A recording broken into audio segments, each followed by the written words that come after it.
by your circumstances, and only you alone are responsible for the way you conduct yourself when battling these troubles and tribulations. James Conner played American football from a very young age and was always a dominant but not amazing player. He played defense and offense for his high school and played good enough to be offered a scholarship at Pittsburgh College, where he played for the Pittsburgh Panthers. He was immediately put into a lead role as he proved himself as one of the best players on the team. In the most important game of the year, he broke his school's record for most yards in the game with 229 yards. His teammates spoke of how he would always be in the film room, watching replays of his games and trying to learn how to improve himself.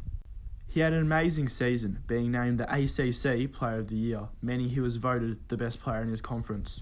In the first game of the following season, Conner was looking even better than the past year, but unfortunately, he landed awkwardly after getting tackled and suffered an MCL tear, which ended his season in only the first game.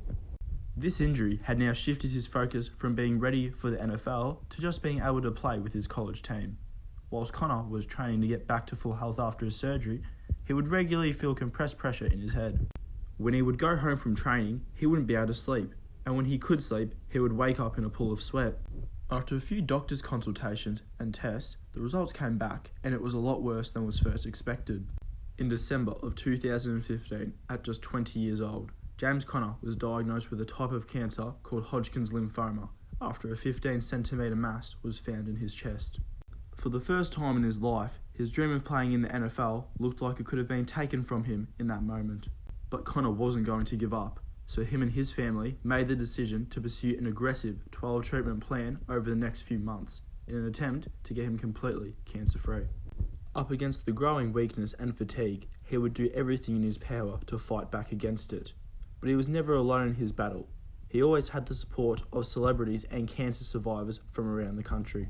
Even though Conner was gaining popularity because of his battle with cancer, he never wanted that to define him as an athlete. After just 1 month, Conner was back to training with his teammates, even though he had to wear a surgical mask to protect him from the infection due to his compromised immune system. Conner's no-quit attitude would get him through the chemotherapy treatment, and by May of 2016, he got a phone call telling him that he was officially cancer-free.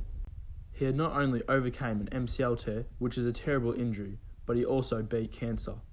With those obstacles now behind him, he had his sights set on returning to play for Pittsburgh again. After putting in the work, he returned and played extremely well in his final college season. Now that the season was over, he had his sights set on the NFL draft. When draft day came around, James Conner got the call from the Pittsburgh Steelers and was told that they were drafting him. About halfway through his first season in the NFL, he tore his MCL again, this time on the opposite leg. This forced him to sit out for the rest of the season, which was a massive blow, but nothing he hasn't overcome before. After a strenuous rehab, Conner returned for his second season. The Steelers' main running back, which was the position that Conner played, was sitting out that season for personal reasons, which gave Conner a great opportunity. Conner would soon set the NFL on fire and cement himself as one of the best players in the league. James Conner's story is truly inspiring and proves that you should never give up, even if it looks as though the odds are stacked against you.